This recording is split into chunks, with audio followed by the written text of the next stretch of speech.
What's next?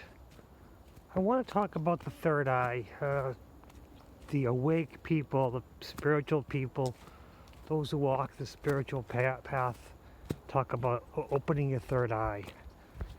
What is that? I think the third eye actually, no, forget think. The third eye is not a physical seeing, but it's more of an awareness, which is why when someone says that they're awake, I don't like that. It's become a label, like, oh, the awake versus the non-awake. It's kind of, I think, more of aware. It's more like the level of awareness of your current environment.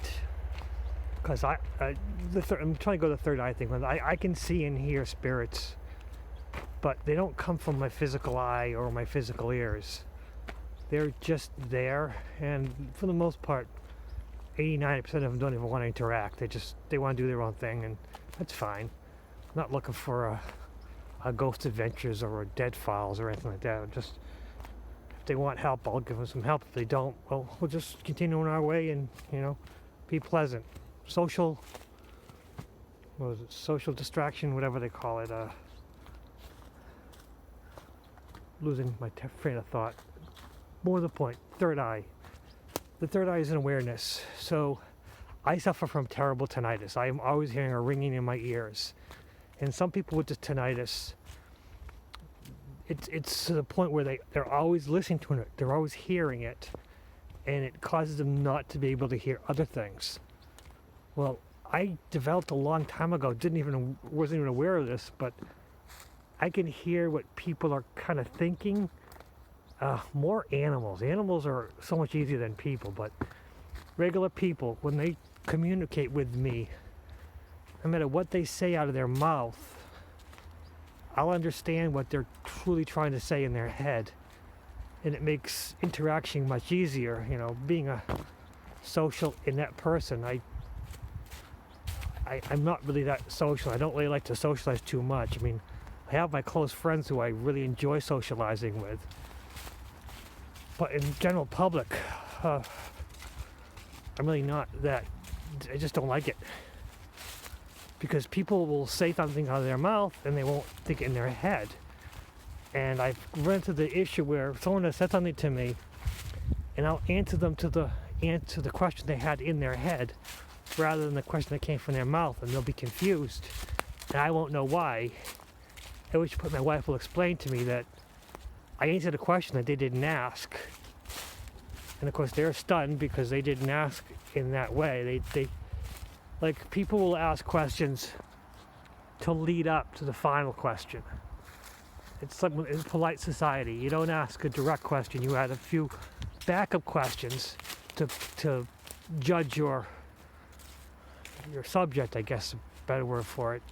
At which point then you ask the final question once they answer the other two, build up. Well, I will know with the third question or the fourth. Usually it's in threes. They build up from 1, 2, and the third one is what their real question is. But instead, I'll answer right to the final question because I really didn't hear the first question. And maybe it's a thing I developed. Maybe it's not a third eye thing. Maybe it's I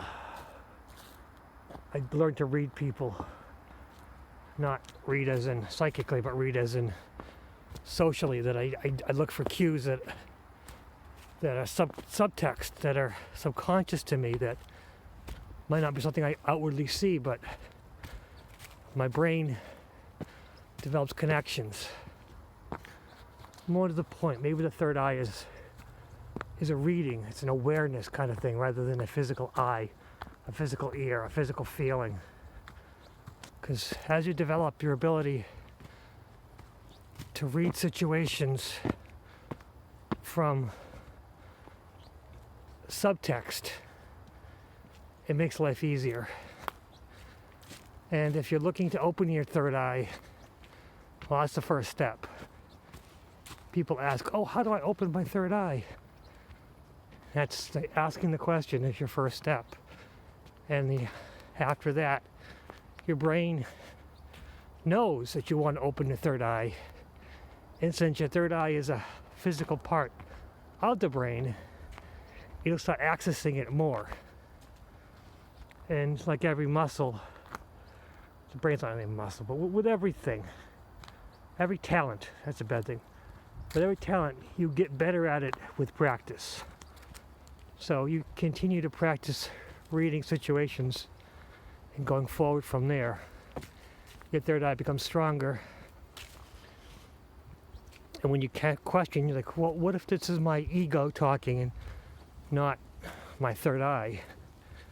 A good way of telling is if you can grab a positive feeling from the message.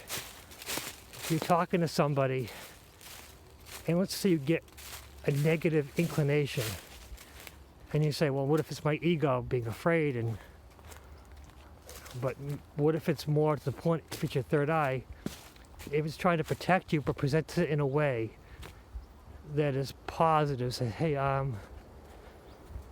you should avoid this person, and you'll see the signs outwardly, like, okay, look for this, this, and this, and you'll know that this person's there, might not be a bad person, but they're in a bad place right now, and they can't be trusted only because their perception is off.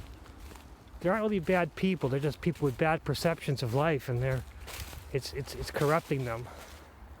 It's like demons. Demons are not really outwardly evil as much as they're created to be evil because they do evil things. But they do evil things because they were led into that path. And you as a positive person, the more positive you are, you kind of repel the demons. And so when a demon talks to you and says something evil, and you go, well, I'm looking for the positive in this, and it kind of deflates the demon's intentions. So whenever you have a feeling, an intuition, try to grab the positive thing from it and know that that's good, and you're moving forward, and try to dispel the negative, because negativity will not get you anywhere except for further behind, while being positive, trying to help others and try to help, learn, and teach.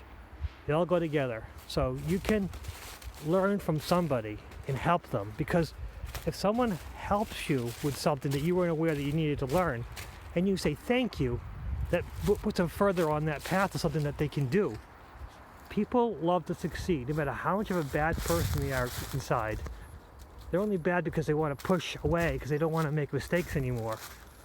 Because fear is a big problem with life. But if someone who is, let's just say, not awake, they're a sheep in the system, and they do what they're told, and they tell you something, and you're compassionately listening, and you get a positive message from it, and you realize, wait, even though this person is not awake like me, this person's not spiritual, they taught me something, and then you thank them. You bring up their self-esteem. Because self-esteem and ego are two different things. The ego wants to raise your self-esteem, but doing it at the expense of others. Well, we're looking for a positive way to raise others' self-esteem, to raise our self-esteem, and to bring everyone up at the same time at no one's expense.